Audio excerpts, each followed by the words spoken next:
Hello everyone and welcome back to my channel. Today will be a different type of video. We will go over my favorite Canadian Dividend Aristocrats. This will not be a very in-depth, but rather a video to spark your guys' attention in a couple companies so you can do further research into them. I will be going over a couple companies in each industry and then picking my favorite one. Here are the timestamps. Before we start, I would like to thank you all very much for your support that I have received recently. I appreciate all the likes and comments. We start with my favorite companies in the utility sector, where we find some of the most stable dividend payers in Canada. Canadian Utilities is down 24% from pre-crash highs. It has a market cap of 8.8 billion, PE ratio of 14.7, dividend yield of 5.4%, and a dividend growth streak of 48 years. Next, we have Fortis, which is down 10% from its pre-crash highs, with a market cap of 24 billion, PE ratio of 19.5, dividend yield of 3.7%, and a dividend growth streak of 46 years. Next, we have ATCO, which is down 27.5% from its pre-crash highs at a market cap of 4.5 billion, PE ratio of 12, dividend yield of 4.4%, and a dividend growth streak of 26 years. Finally, in the utility sector, we have Algonquin Power, which is down 19% from pre-crash highs, market cap of 10.7 billion, PE ratio of 18.5, 4.6% dividend yield, and a dividend growth streak of 9 years. All of these are super safe dividend plays, but if I had to choose one, I would go with ATCO because they are trading at the cheapest valuation, have the most room to recover from pre-crash highs, have a dividend growth streak of 26 years, and a 52% stake in Canadian Utilities, which is the longest dividend increasing company in Canada. I have done a video on both ATCO and Algonquin if you guys want a little bit more information on them. Next, we will look at the transportation and logistics sector. We start with Canadian National Railway, which has been performing very well during the pandemic, with its share price increasing 8% from pre-crash highs. It has a market cap of 96 billion, PE ratio of 26.8, it yields a 1.7% dividend with a dividend growth streak of 24 years. Next is TFI, a trucking and logistics company, which has been an amazing performer for shareholders, increasing its share price by 19% from pre-crash highs. It has a market cap of 5.3 billion with a PE ratio of 16.1, yielding a 1.8% dividend and a dividend growth streak of 9 years. Both of these companies are very strong. If I had a shorter time horizon till retirement, say 10 years, I would choose CNR, as it is almost guaranteed to never be dethroned with its massive economic moat and huge market cap, on top of being a staple of the Canadian economy. In my case, I have a longer time horizon, so I would pick TFI International, which is a smaller growth company that focuses on acquisitions in the trucking and logistics sector. Next, we go to heavy equipment sales. Finning International is the biggest Caterpillar equipment retailer in the world. The stock is down 16% from its pre-crash highs. They have a market cap of 3.2 billion, PE ratio of 16.3, dividend yield of 4.1%, and a dividend growth streak of 18 years. Toromont Industries is also a massive Caterpillar equipment retailer. The stock is only down 0.23% from its pre-crash highs. It has a market cap of 6 billion, PE ratio of 23.3, dividend yield of 1.7%, and a dividend growth streak of 30 years. Similarly to CN versus TFI, if I had to pick here, it would depend on my time horizon.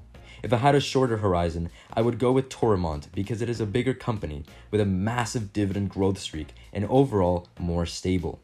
In my case, I have chosen Finning International, as it is only a little more risky, but presents with an opportunity of more share appreciation over the long term. If you guys want a more in-depth video on Finning, my most recent video analyzes the company more in depth. Next, we move on to telecom stocks. We start with Bell, which is down 14.3% from its pre-crash highs. It has a market cap of 50 billion, PE ratio of 20.5, dividend yield of 5.9%, and a dividend growth streak of 11 years. TELUS is down 13.6% from its pre-crash highs. It has a market cap of 30.6 billion, PE ratio of 20.3, dividend yield of 4.9%, and a dividend growth streak of 16 years. Both of these companies are amazing and pretty similar. You can't go wrong with either or. I would personally pick TELUS, because they are making big moves in the telehealth industry. But Bell has its advantages, being a little less than twice the size of TELUS and having a higher dividend yield. Obviously, neither of these reasons are reasons to go out and buy the stocks. Much more research would need to be done. Next, we have our second last sector, REITs, starting with Canadian Apartment Real Estate, which has mostly apartments in its portfolio. It is down 28.4% from its pre-crash highs. It has a market cap of $7.5 billion. I'm not doing PE ratios for REITs as they are not a good way to evaluate how expensive a company is. So I will be doing price to book ratios. This REIT has a price to book of 0.88. It has a dividend yield of 3.2% and a dividend growth streak of 8 years. Granite focuses on warehouse and logistics properties. It is only down 1.3% from its pre-crash highs. It has a market cap of $4.4 billion, price to book of 1.22, dividend yield of 3.8%, and a dividend growth streak of 9 years. Next, we have Smart Centers REIT, which focuses on retail, mostly outdoor properties. This stock is down 33.4% from its pre-crash highs. It has a market cap of $3 billion with a price to book of 0.7, dividend yield of 8.8%, and a dividend growth streak of 6 years. If I had to choose between these three, I would go with Granite. I have already done a video on Granite, and it is one of my favorite stocks overall. They are benefiting greatly from e-commerce growth and have increasing demand for their warehouse and logistics properties. I see this REIT as bulletproof for the future as long as we continue buying online. I would highly recommend you check out my video on Granite and RioCan, which should be suggested on the top right hand corner. Our last sector that we look at is financials. I know that there are a lot of companies in this sector, so I will just be picking 3 of my favorite ones to not drag out this video. First, we have Bank of Nova Scotia, which is down 25% from its pre-crash highs. It has a market cap of $67 billion, PE ratio of 9.8, dividend yield of 6.5%, and a dividend growth streak of 9 years. Next, we have Manulife, the insurance company, which is down 27% from its pre-crash highs. It has a market cap of $37 billion, PE ratio of 9.8, dividend yield of 5.9%, and a dividend growth streak of 6 years. Finally, we have TD, which is down 15.8% from its pre-crash highs, has a market cap of $114 billion, PE ratio of 12.3, dividend yield of 5%, and a dividend growth streak of 9 years.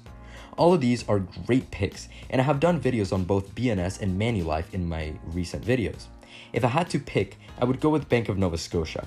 It is trading at a massive discount because of its exposure to South America, which is heavily impacted by COVID, but I see this only as a temporary issue when considering the long run.